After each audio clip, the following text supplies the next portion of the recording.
គណនា limit នៃអនុគមយើងមាន limit x ខិតទៅជិត2នៃឫសទី5នៃ x ដក1បូកឫសទី3នៃ x ដក1ដក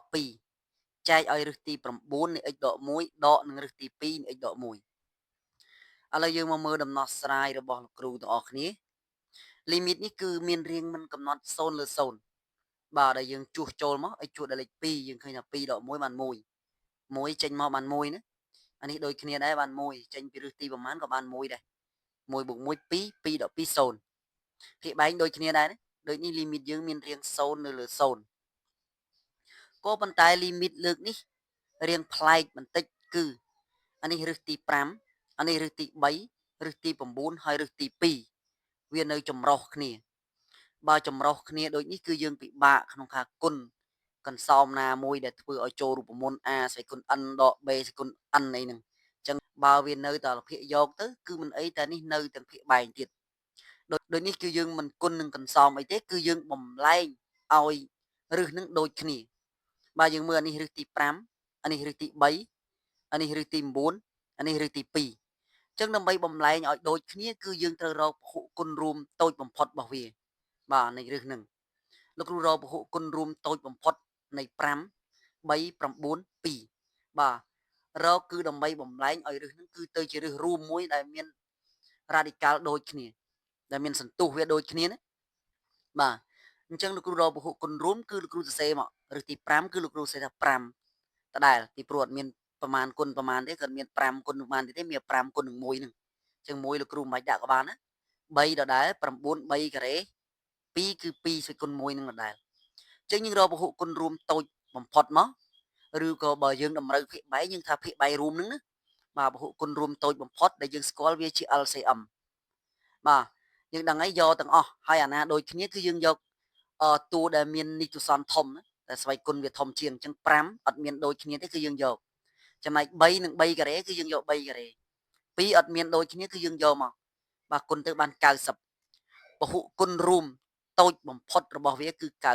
90បាទឬក៏យើងថាបើយើងតម្រូវភាគបែងប្រភេទអានឹងយើងហៅថាភាគបែងរួមហ្នឹងណាបាទ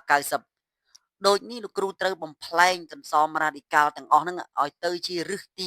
90បាទ5បំលែងទៅជា90 3ក៏90 9ក៏90ហើយ2នេះក៏90ដែលលោកគ្រូប្រើរូបមន្តនេះឫសទី n គុណនឹងការនៃ a ស្វ័យគុណ m គុណនឹងការមានន័យថាសន្ទុះនៃរ៉ាឌីកាល់និងនីតូសនយើងអាចសម្រួលគ្នាបានគឺយើងសម្រួលការចោលគឺនៅសល់ឫសទី n នៃ a ស្វ័យគុណ m ដូចដើមអញ្ចឹងលោកគ្រូសម្រួលការបានដូចគ្នាដែរអញ្ចឹងលោកគ្រូបំផ្លែងមានន័យថាលោកគ្រូចង់បាន90គឺយក5នេះបាទទៅគុណនឹងចំនួនប្រមាណទៅឲ្យឃើញ90ហើយនេះក៏លើកជាស្វ័យគុណប៉ុណ្ណឹងដែរបាទឥឡូវគឺលោកគ្រូចាប់ផ្ដើមគុណយើងដឹងហើយថា5គុណនឹង18គឺបាន90ដូចនេះចំនួនខាងក្នុងនេះក៏យើងលើកជាស្វ័យគុណ18ដែរហើយយើងមើលតាមរយៈរូបមន្តនេះយើងអាចសម្រួលទៅដូចដើមបាទ3ដើម្បីបាន90យើងគុណនឹង30បាទបើចំនួននៅខាងក្នុង radical គឺយើងលើកជាស្វ័យគុណ30ដែរ2ទុកដដែលបាទនេះ9ចង់បាន90យើងគុណនឹង10អានេះលើកជាស្វ័យគុណ10 2ចង់បាន90ណាឬគេមិនសរសេរហ្នឹងលេខ2ឬទី2ណាចឹងគុណនឹង45អានេះលើកជាស្វ័យគុណ45ដូចនេះឥឡូវយើងបានរឹសទី90ហើយមកយើងសរសេរតែម្ដងទៅអានេះ5គុណនឹង18ក៏9 3គុណនឹង30ក៏9អានេះ9អានេះក៏9ដូចគ្នាយើងបានរឹសប៉ុណ្នេះបាទក្នុងស្វ័យគុណដដែលណាចំនួននៅក្នុង radical ទាំងអស់សិតតែជារឹសទី90ឥឡូវបើដូចគ្នាគឺលោកគ្រូចាប់ផ្ដើមបំផ្លែងវាឲ្យទៅជាងាយស្រួលក្នុងការដោះស្រាយគឺលោកគ្រូតាងតេ1ដែលស្មើនឹងរឹសទី90នៃ x ដក1យើងមើលបើសិនជាយើងតាំងតេស្មើរឹសទី90នៃ x ដក1អញ្ចឹងអាលើវាទៅជាតេស្វ័យគុណ18បូកតេស្វ័យគុណ30ដក2ហើយអាក្រោមគឺតេស្វ័យគុណ10ដកតេស្វ័យគុណ45អញ្ចឹងវាងាយជាងមុនវាคล้ายទៅជាលីមីតនៃកន្សោមពហុធាចែកឲ្យពហុធាបាទអញ្ចឹងលោកគ្រូតាងដោយអ្វីដែលយើងគិតគឺតាងតេស្មើនឹងរឹសទី90នៃ x ដក1ហើយយើងបញ្ជាក់មកបើ x ខិតជិត2តេខិតជិត1មានន័យថា x ជួសដល់លេខ2ណា2ដក1យើងបាន1 1ចេញមកគឺបាន1ដដែលបាទឥឡូវយើងបានលីមីតថ្មីគឺទៅជាលីមីតតេខិតទៅជិត1ដោយលោកគ្រូបានបញ្ជាក់រឹសទី90នៃ x ដក1គឺតាំងដោយតេ វាលើកជាស្វ័យគុណ18អញ្ចឹងយើងបានតេស្វ័យគុណ18បូកតេស្វ័យគុណ30ដក2ភាគបែងគឺតេស្វ័យគុណ10ដកតេស្វ័យគុណ45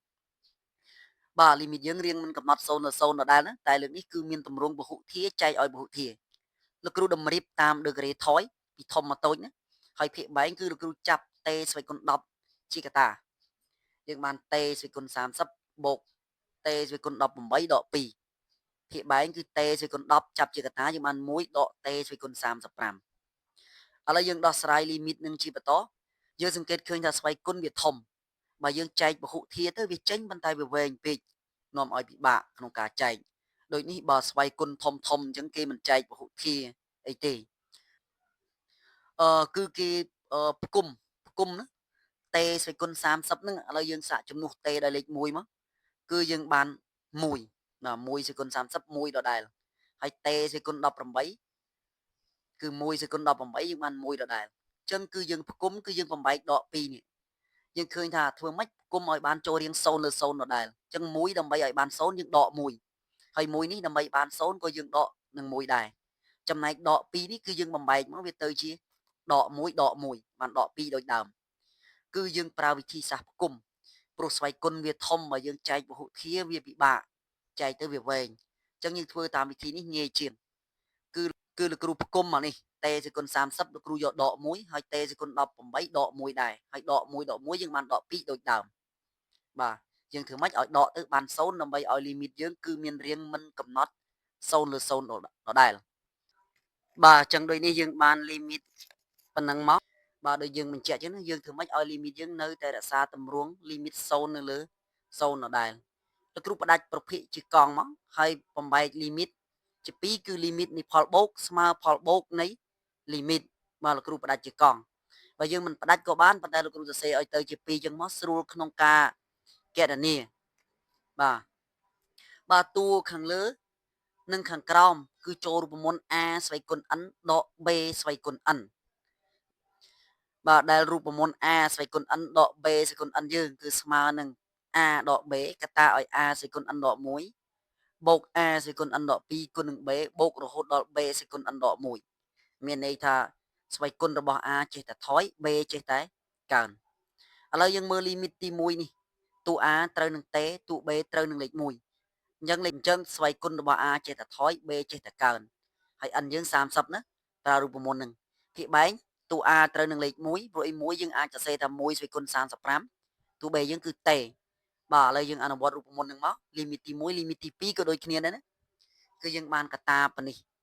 បាទយើងមើលលីមីតទី1 a ដក b គឺតេដក1 a ស្វ័យគុណ n ដក1 30ដក1សល់29ណាហើយថយមក28តួ b កើនតែ b 1ស្វ័យគុណប្រមាណក៏នៅតែប៉ុណ្្នឹងហើយគុណនឹងតេស្វ័យគុណ28គឺនៅដូចដើមនៅដដែលណាបាទហើយថយរហូតចំណែកតួ b ចេះតែកើនតែកើនយ៉ាងណាក៏ដោយ1ស្វ័យគុណប្រមាណក៏នៅតែ1ភាគបែងប្រើរូបមន្តដូចគ្នាណាតែតួ a 1តួ b តេលីមីតទី2ក៏អញ្ចឹងឥឡូវយើងឃើញថាកតាដែលដូចគ្នាយើងស្រួលតែអានេះគឺតេដក1អានេះ1ដកតេវាអត់ដូចគ្នាទេគឺវាផ្ទុយគ្នាបើផ្ទុយគ្នាក៏យើងស្រួលបានដែរតែនៅសល់សញ្ញាដកបាទអញ្ចឹងដកលោកគ្រូយកមកដាក់ខាងមុខណាបាទដូចគ្នាដែរយើងស្រួលតេដក1និង1ដកតេមកគឺយើងបានសញ្ញាដកលោកគ្រូយកដកដាក់ពីមុខអញ្ចឹងយើងនៅសល់កន្សំដែលនៅសល់ហ្នឹងគឺយើងកណនាលីមីតជាបន្តទៀតណាបាទឥឡូវលោកគ្រូស្រួលបានលីមីតដែលនៅសល់នេះដកលោកគ្រូដាក់នៅខាងមុខណាបន្ទាប់មកគឺយើងជំនួសលេខចូលគឺតេជួសដល់លេខ1បាទភាគយក1សេគុណ29គឺបាន1អញ្ចឹង1ទាំងអស់បូករហូតដល់30តួ30តួលើណាអញ្ចឹងយើងបាន30ហើយភាគបែងគឺបាន35តួយើងបាន35ហើយនេះ1គុណនឹង35ក៏35ដដែលយើងបានលីមីតទី1រកឃើញដក30នៅលើ35បាទចំណែកលីមីតទី2នេះ18តួណាយើងបាន18នៅលើ35ដែរអញ្ចឹងភាគបែងដូចគ្នាយើងដាក់រួមយើងបានដក48នៅលើ35ដូចនេះលីមីតយើងគឺរកឃើញដក48នៅលើ35